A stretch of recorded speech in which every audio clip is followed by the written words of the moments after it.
Rain taps gently against the wide window pane of a small London flat. Gray clouds drift lazily across the sky, but inside, a soft golden glow bathes the room. Eliza stretches slowly in her bed, tangled sheets falling around her like a deliberate mess. The alarm buzzes lightly, but she doesn't rush. Today, she thinks, isn't about speed. It's about savoring the little things. She pulls on her favorite oversized sweater, the one that smells faintly of lavender from last week's wash. Her slippers slide quietly across the wooden floor as she moves toward the kitchen. A kettle hisses on the stove, and the smell of Earl Grey fills the room. She watches the steam curl in lazy spirals, feeling the calm settle in her chest. A notebook sits open on the counter, pages waiting for morning thoughts, a pen poised like a quiet invitation. Eliza pours herself a cup of tea, curling her fingers around it like it's a warm secret. She takes a sip and smiles at the simplicity of it all. Outside, the city hums quietly, the muffled sound of distant traffic and birds on rooftops creating the perfect soundtrack for a slow morning. Breakfast is minimal, but every bite feels intentional. A slice of warm sourdough bread with a thin layer of homemade strawberry jam. A dollop of Greek yogurt topped with honey and cinnamon. Each ingredient feels like a small gift to herself. Eliza sets her breakfast on the windowsill, where the first hints of morning light flicker across the glass. She eats slowly, watching a sparrow hop along the wet pavement below. The ordinary, like a bird finding breakfast on a rainy day, feels quietly miraculous when noticed. She takes a photo, not for likes, but for memory. This little ritual, repeated day after day, is her way of romanticizing the ordinary. Nothing extravagant, but everything intentional. After breakfast, Eliza curls up in her favorite reading nook, a small armchair beside the window, draped with a soft cream blanket. The scent of lavender lingers from a nearby candle. Her bookshelf, carefully curated over years, holds stories waiting to whisk her away. Today, she chooses Virginia Woolf. Her fingers trace the spine of the book before opening it. She reads aloud quietly, letting the words fill the soft silence of her flat.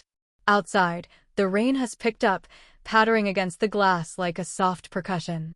Every now and then, she looks up, catching a glimpse of the London street below. A woman walks past, umbrella in hand. A cyclist pedals by, and a cat darts across a puddle-reflected sidewalk. Eliza smiles.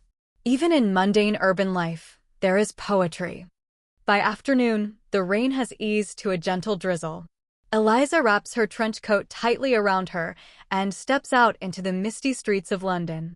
Cobblestone paths glisten under the muted sunlight that breaks through clouds. The city feels cinematic, lamps glimmering in puddles, the air crisp and fragrant with wet earth. She stops at her favorite cafe, a small tucked-away spot with ivy crawling up its brick walls. Inside, it smells like fresh pastries and roasted coffee beans. She orders a latte, takes a seat by the window, and pulls out her notebook again. The city outside moves with hurried purpose, but she slows down. Each sip of her coffee is a meditation.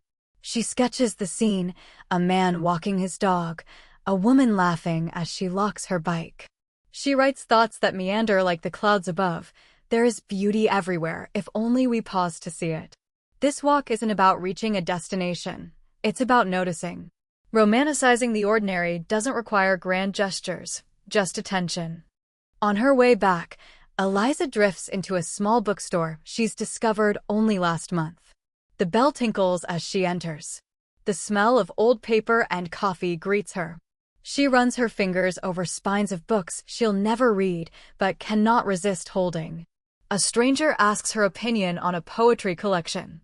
They chat briefly about favorite passages, no rush, no agenda, just connection. She leaves the store with a new book tucked under her arm, smiling at the serendipity of such encounters.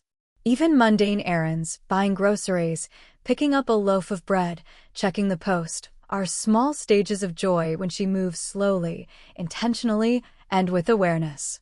Back in her flat, the late afternoon sun pierces through the clouds, turning the room golden. She lights candles and plays soft instrumental music. The world outside fades into a watercolor blur as she makes tea again, pairing it with a small plate of scones. She settles on the couch, book in hand, notebook at her side. Her thoughts drift to gratitude. Each small act she's done today, sipping tea, noticing rain, holding a door for a stranger, writing a line in her journal, feels like poetry. Life feels gentle and full at the same time. Eliza takes a deep breath and whispers to herself, "This is enough. This is beautiful." Night falls softly, and Eliza begins her self-care ritual. A long, warm bath scented with rose petals and essential oils. Skincare steps done carefully, as if each motion is a dance. Her favorite candle flickers beside the tub, casting shadows on the walls. She journals by lamplight, reflecting on the day. She writes, "Today I slowed. I noticed. I romanticized the ordinary. And somehow, the ordinary became extraordinary." Her cozy UK flat feels like a sanctuary. The ordinary has been painted with intention, attention, and elegance. She smiles, feeling calm, inspired, and at peace. Wrapped in a soft blanket, tea in hand, Eliza sits by the window, gazing at the quiet streets of London. A few lights twinkle in distant flats. The rain has left a faint scent of earth and freshness.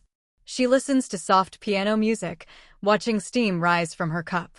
Each little moment feels like a story, mundane, yes, but made magical by her presence and awareness. Eliza closes her eyes, letting gratitude wash over her. Romanticizing the ordinary isn't about escaping reality. It's about finding elegance, coziness, and joy in the reality you already live in. The city sleeps, but she feels awake, alive, and fully present in her beautifully ordinary day. Thanks for watching this video. Like and subscribe.